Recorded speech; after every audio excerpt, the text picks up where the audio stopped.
The Earth has a fever that humans have caused and humans can cure. The good news is that people around the world are working to fix it. This is the story of how one state is making a difference and what the rest of us can learn from their experience. It's not just the planet that is sick. Our communities are being poisoned too. 6 of the 10 places in the United States with the dirtiest air are, believe it or not, in California. Throughout the country, the places with the worst pollution usually have the worst poverty, the least investment, and the fewest opportunities. And these are most often low-income communities of color. But something amazing is happening in California. We're transforming people's lives by creating new jobs, by improving health, and saving people money on energy and transportation costs. We're giving disadvantaged communities an opportunity to do something on climate change and solving poverty and pollution at the same time. Poverty and pollution have historically been seen as such big problems that they have to be tackled separately. What we now know is that these issues are so interconnected that they can't be solved unless we think of them together, and that's what we're doing here. Over half of all Americans breathe unhealthy air, putting them at risk for asthma, lung damage, and premature death. In 2006, California passed a law called AB 32, committing the state to fight climate change and reduce the air pollution and greenhouse gases that heat our planet.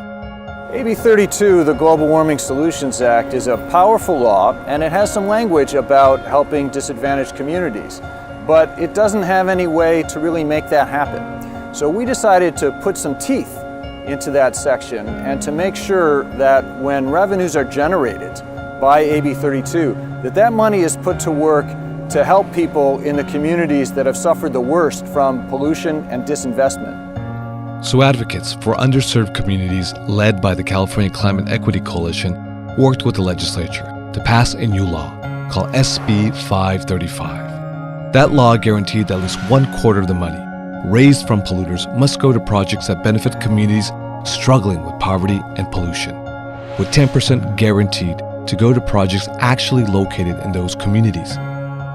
Today, that money paid by polluters helps low-income families weatherize their homes and get solar power. It's improving public transportation and putting affordable housing next to transit. It's planting trees in urban neighborhoods. All over America, communities need these same things. The historic victory that we had with SB 535 never would have happened without the vision, the leadership, and the deep engagement of environmental justice communities across this state. Now, we still have a lot of work to do, but by putting the health, the wealth, and the self-determination of the state's most impacted communities at the center of climate policy, we're building broad support from leadership and from everyday people for the solutions that we really need. But it's not just about cleaning up the air or helping people save money on their electricity bill. It's also about putting people to work and building a new, sustainable economy. When we help communities struggling with poverty and pollution, we give the people in those communities a chance at real careers and a brighter future for themselves and their children. And so we're proving that we don't need to choose between a healthy environment, a healthy economy, and the rich cultural fabric of our cities. And states can use this model and build upon it, and so can the federal government. The world is watching, and now more than ever, states have to step up. We don't need to wait for Washington.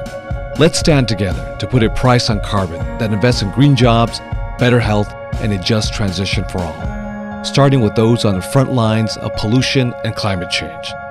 Join us at frontlinesfirst.org to learn how you can get involved.